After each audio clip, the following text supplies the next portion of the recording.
Hello hi guys, नमस्कार सर्वांना. कसे आहात तुम्ही सर्वजण? मजेत ना? मजेतच राहा. तर आज मी काय बनवणार आहे तुम्ही पूर्ण जिन्नस बघून ओळखा बघू. तर इथे मी घेतलेला आहे कांदा, टमाटर, बटाटा, गाजर, फ्लॉवर, शिमला मिरची, लसण, कढीपत्ता, मटर, मीठ चवीपुरतं वापरणार आहोत आपण, हिंग, सुके मसाले आणि सुहानाचा पावभाजी मसाला वापरलेला आहे. तुम्ही कुठलाही वापरू शकता. 10 रुपयाचं एक छोटंसं पॅकेट मी इथे वापरलेलं आहे, पूर्ण वापरलेलं आहे ते. बाकी कुठलेही मसाले वापरले नाही, त्यामुळे फक्त पावभाजी मसाला जो रेडीमेड मिळतो तो पूर्ण वापरलेला आहे. तर लेट्स स्टार्ट. तर इथे मी कुकर ठेवलेला आहे आणि त्याच्यामध्ये सर्व भाज्या आपण टाकून घेणार आहोत, जसं की गाजर, बटाटा आणि फ्लॉवर. आणि पाणी टाकून थोडंसं चवीपुरतं मीठ टाकून आणि सिक्रेट सांगायचं तर याच्यामध्ये थोडासा पावभाजी मसाला टाकून कुकरला आपण हे लावून घेणार आहोत, शिजवून घेणार आहोत.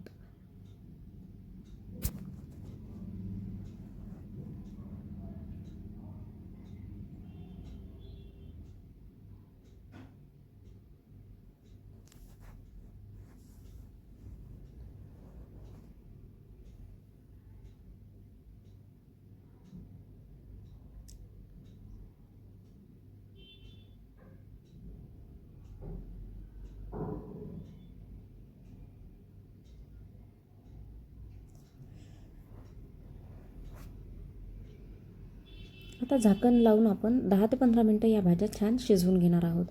प्लीज नवीन असाल तर माझ्या चॅनलला सबस्क्राईब करा, व्हिडिओ शेवटपर्यंत पहा आणि लाईक, शेअर, कमेंट करायला विसरू नका.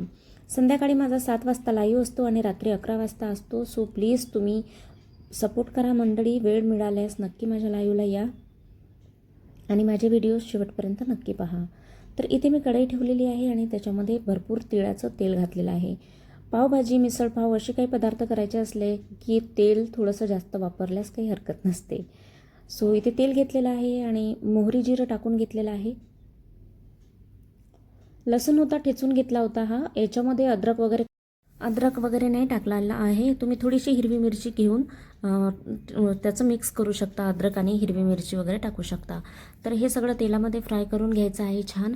त्याच्याचबरोबर कढीपत्ता टाकत आहे. हा गॅलरीतला घरचा ताजा कढीपत्ता आहे. तुम्ही म्हणजे ताजा नसेल तरीही चालेल.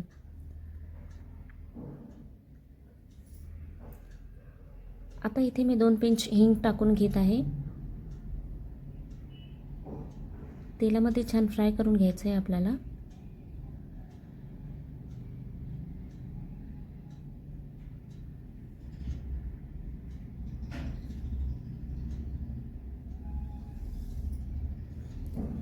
मटर टाकून घेतलेले आहे, ते पण तेलामध्ये छान फ्राय करून घ्यायचे आहेत.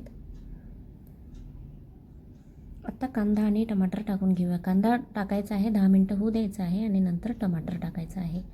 हे छान तेलामध्ये शिजवून घ्यायचं आहे आणि थोडंसं चवीपुरतं मीठ टाकत आहे, थोडंसं टमाटर शिजण्यासाठी, लवकर शिजण्यासाठी.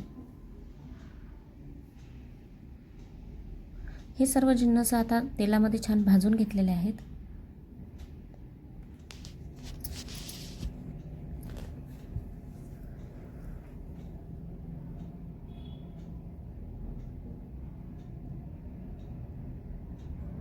झाकण ठेवून 10 मिनटं होऊ देऊयात.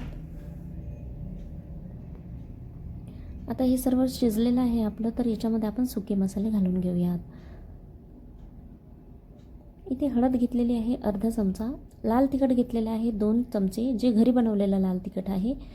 आणि कुठलेही मसाले वापरलेले नाही आहे, फक्त थोडासा पावभाजी मसाला वापरलेला आहे, म्हणजे 1 पॅकेट छोटं. तर बाकी कुठलेच मसाले मी वापरलेले नाही आहे. आणि लाल कश्मीरी मिर्च पावडर पण मी नाही वापरलेलं आहे. तुम्ही कलरसाठी ते यूज करू शकता, किंवा ते नसेल पाहिजे तर तुम्ही बीट इथे वापरू शकता.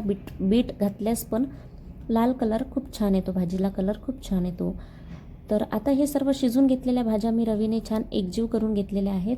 तुम्हाला यापेक्षाही भाज्या बारीक आवडत असतील तर तुम्ही यापेक्षाही जास्त मॅश करू शकता.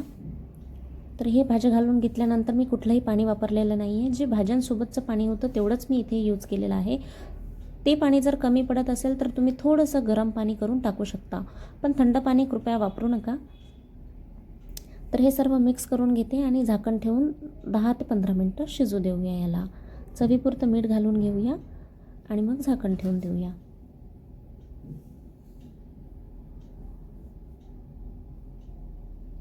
पावभाजी मसाला पूर्णच वापरून घेतलेला आहे इथे आता.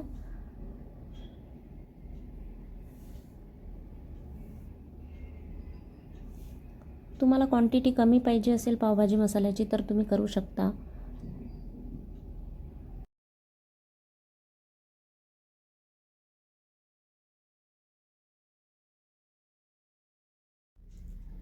आता इथे पावभाजी मसाला टाकून झाकण ठेवून 10-15 मिनटं शिजू देऊयात.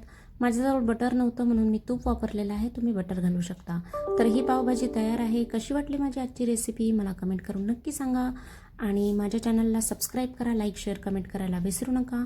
भेटूया नेक्स्ट ब्लॉगमध्ये. तोपर्यंत काळजी घ्या तुमची आणि तुमच्या आईवडिलांची. Bye, take care. नमस्कार सर्वांना.